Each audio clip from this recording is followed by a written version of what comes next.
दोस्तों नमस्कार, मैं Acharya Manoj Goswami, astrologer and vastu expert.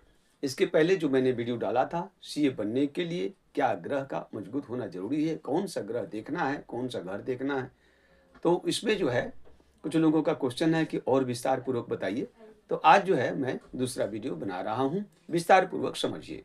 सबसे पहले सीए बनने के लिए कौन सा ग्रह को हमको देखना है, किस घर को देखना है और किस किस घर को देखना है, कौन से ग्रह घर में संबंध बन रहा है, दृष्टि संबंध, ग्रहों की दृष्टि क्या है, ग्रहों की ऊंच नीच राशियां क्या है, ग्रहों की मित्रता और ग्रहों का आपस में कॉम्बिनेशन क्या होने से, किस ग्रह के साथ कॉम्बिनेशन होने से आदमी सीए बनता है। तो एक एक करके आपको समझाते हैं। सबसे पहले समझ लीजिए कि कैरियर का जो घर होता है, कैरियर का जो घर होता है वो होता है दसम भाव। कैरियर का जो घर होता है, भाव होता है, वो 10वां भाव होता है। यहाँ आपकी जन्म कुंडली में 1 से लेके 12 राशि में कोई भी राशि हो सकता है। मैंने मेष राशि से शुरू किया है, तो यहाँ से 1 2 3 4 5 6 7 8 9 10, यानी स्थान 10वां स्थान यही होगा। चाहे अंक यहाँ पर 10 11 12 1 2 कुछ भी हो सकता है। हर आदमी का कुंडली में अलग अलग लगन होता है, लेकिन करियर का चुनाव जो हम यहीं से करेंगे। लेकिन केवल दसम भाव ही नहीं देखना है, दसम भाव के अलावा एकादश को देखना है, लगन को देखना है, धन भाव को देखना है, चतुर्थ भाव को देखना है, पंचम को देखना है, सप्तम को देखना है और नवम को देखना है। यानी 1 2 4 5 7 9 और 10, इन भावों पर भी हमको दृष्टि डालना है, जिसमें कि ये दसम भाव जो है हमारा मेन है। इस पर तो हमको देखना ही है। अब आते हैं कि कौन सा ग्रह जो है सीए बनने के लिए जिम्मेवार है, यानी किस ग्रह के मजबूती से, सहयोग से आदमी बढ़िया सीए या अकाउंटेंट बनता है। सीए बनने के लिए सबसे महत्वपूर्ण जो ग्रह है वो है हमारा बुध। बुध का मजबूत होना, जन्म कुंडली में बुध का मजबूत होना आवश्यक है। इसके अलावा भी सूर्य को भी देखना है और ज्ञान की देवता बृहस्पति हैं, तो बृहस्पति को भी देखना है। लेकिन मेन जो है हमको बुध पर जरूर फोकस करना है। बुध की स्थिति जन्म कुंडली में क्या है, कहाँ पर बैठा है, डिग्री वाइज कितना मजबूत है, मित्र ग्रह के में बैठा है अथवा शत्रु राशि में बैठा है, शत्रु राशि के संग में बैठा है या शत्रु ग्रह के संग में बैठा है, एक एक करके हम चर्चा करते हैं। अभी हम समझते हैं ग्रहों की ऊंच नीच राशियां, किस राशि में कौन सा ग्रह उच्च का रहता है और कौन सा ग्रह नीच का रहता है। जो लोग नहीं जानते हैं इसको एक बार नोट कर लीजिए। जैसे कि सूर्य जो है 1 नंबर राशि यानी मेष राशि में उच्च का होता है और 7 नंबर राशि यानी तुला राशि में नीच का होता है। चंद्रमा 2 नंबर राशि में उच्च का, 8 नंबर में नीच का। मंगल 10 में उच्च का होता है और 4 नंबर राशि में नीच का होता है। बुध जो है 6 नंबर राशि में उच्च का और 12 नंबर राशि में नीच का होता है। बृहस्पति 4 नंबर राशि में उच्च का, 10 में नीच का। शुक्र जो है 12 नंबर राशि में उच्च का होता है और 6 नंबर राशि में नीच का होता है। शनि 7 नंबर राशि में उच्च का और 1 नंबर राशि में नीच का होता है। राहु 3 नंबर राशि में उच्च का, 9 नंबर में नीच का। केतु 9 नंबर में उच्च का, 3 नंबर में नीच का। तो ये ग्रहों की नीच ऊंच की स्थितियां हैं। ग्रहों की स्थिति जानने के लिए इसको हमको जानना पड़ेगा, तो ये आप नोट कर लीजिए। किस ग्रह से मित्रता रहता है और किससे शत्रुता रहता था।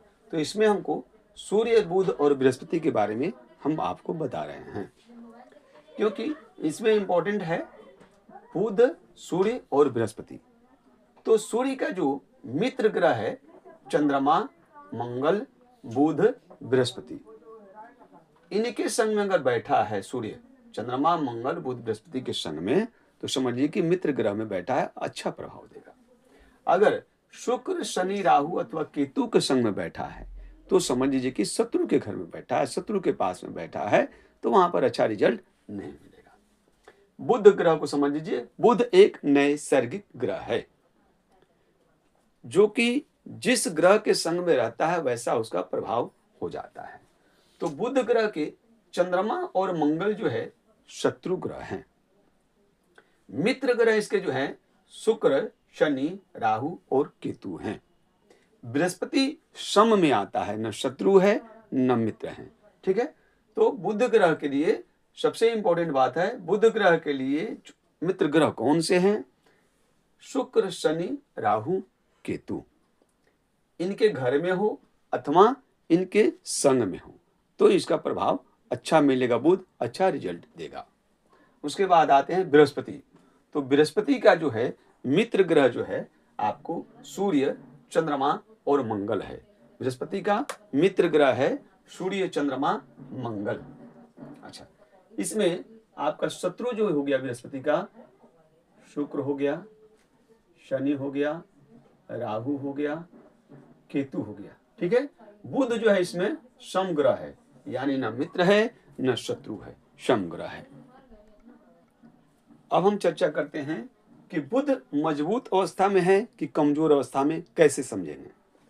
तो बुध ग्रह जो है 13 डिग्री से लेकर के 28 डिग्री तक अगर हो तो ये मजबूत अवस्था में होता है। डिग्री कैसे समझेंगे?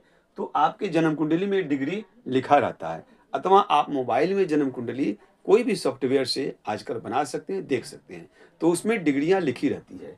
तो अगर बुध 13, 14, 15, 16, 17, 18, 19, 20, 21, 22, 23, 24, 25, 26, 27, 28 डिग्री के बीच में है तो समझ लीजिए कि बुध आपका मजबूत अवस्था में है।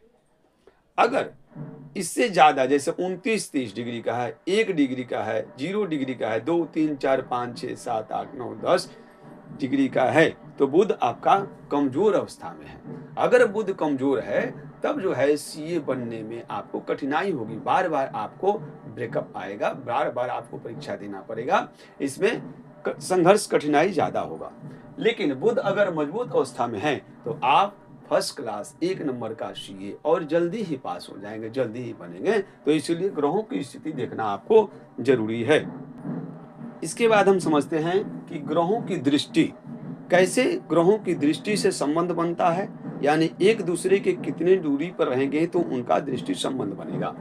तो सभी ग्रहों के सूर्य, चंद्रमा, मंगल, बुध, बृहस्पति, शुक्र, शनि, राहु, केतु सभी ग्रहों के 7वीं दृष्टि होती है, यानी जो जहां बैठा है उसके ठीक सामने वाले घर को देखता है। जैसे यहाँ बैठेगा तो यहाँ देखेगा, यहाँ बैठेगा तो यहाँ देखेगा, यहाँ बैठेगा तो इस घर को देखेगा, इस घर में बैठा है तो इसको देखेगा, इस घर में बैठा है तो इसको देखेगा, यहाँ बैठा है तो यहाँ देखेगा, यहाँ बैठा है तो यहाँ। इस प्रकार यानी 7वीं दृष्टि सभी ग्रहों की होती है।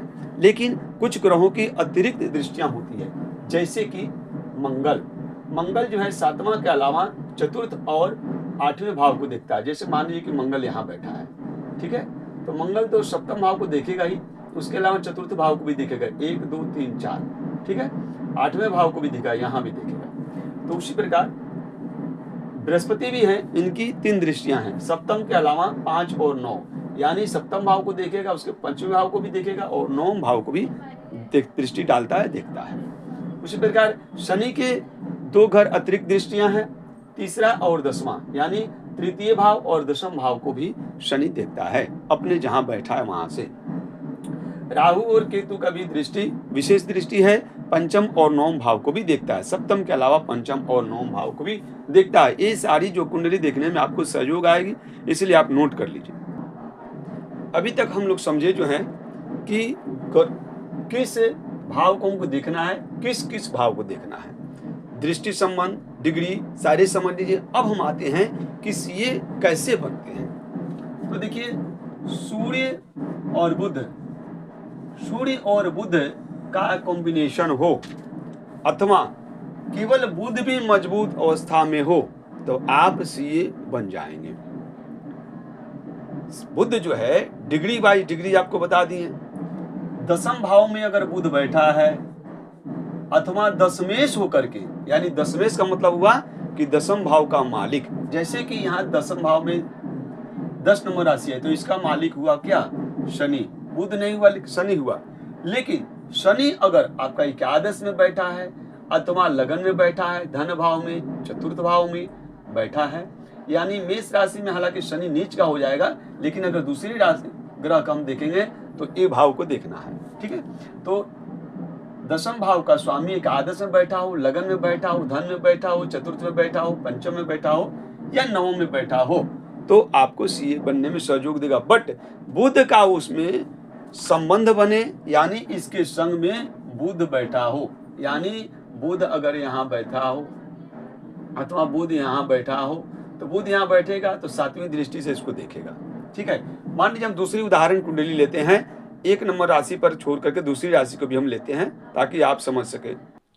बुध ग्रह आपका अगर दसम भाव में यहाँ बैठा हो, 12 नंबर राशि में तो नीच का हो जाएगा इस लगन कुंडली में, तो बुध दसम में बैठा हो, लगन में बैठा हो या द्वितीय में बैठा हो, चतुर्थ में बैठा हो, पंचम में बैठा हो, सप्तम में बैठा हो, नवम में बैठा हो तो ये आपको सीए बनने में सहयोग देगा। इसमें अगर सूर्य का भी कॉम्बिनेशन हो जाए, यानी इसके संग में सूर्य बैठ जाए तो और अति उत्तम, यानी बढ़िया फर्स्ट क्लास का आदमी सीए बनता है और जल्दी बन जाता है, क्योंकि सूर्य और बुध का जो कॉम्बिनेशन है बुध आदित्य योग है। यहाँ भी अगर सूर्य बैठ जाए अथवा कहीं भी सूर्य जो है बुध के संग में बैठ जाए तो जल्दी आदमी पास कर जाता है और बढ़िया आदमी सीए बनता है। तो अभी तक हम लोग समझे सूर्य और बुध किस किस घर में रहेगा तो सीए आदमी बन सकता है। इसके संग में बृहस्पति हो अथवा बृहस्पति का दृष्टि संबंध हमने आपको बता दिया। वो जैसे कि 7वां दृष्टि सभी ग्रहों का होता है। किसी भी घर में 6, 8 और 12 नंबर घर छोड़ करके भी किसी भी घर में दशमेश का, यानी दसम के मालिक का, यानी 1 नंबर यहाँ पर बैठा हो तो इसका मालिक मंगल हो गया, 2 नंबर बैठा हो तो मालिक शुक्र हो गया, 3 नंबर हो तो मालिक बुध हो गया, 4 नंबर हो तो मालिक हो गया चंद्रमा, 5 नंबर हो गया तो मालिक हो गया सूर्य, और 6 नंबर हो गया तो बुध, 7 नंबर हो गया तो शुक्र, 8 नंबर हो गया तो मंगल, 9 नंबर हो गया तो बृहस्पति, 10 नंबर और 11 नंबर का शनि और 12 नंबर का बृहस्पति। ये मालिक होते हैं इनके ग्रह के। यानी 1 नंबर राशि यहाँ पर होगा तो इसका मालिक मंगल होगा, 2 नंबर होगा तो शुक्र होगा, 3 नंबर का बुध, 4 का चंद्रमा, 5 का सूर्य, 6 नंबर राशि का बुध, 7 नंबर का शुक्र, 8 का मंगल, 9 का बृहस्पति, 10 और 11 होगा तो शनि मालिक हुआ और 12 नंबर राशि होगा तो बृहस्पति हुआ।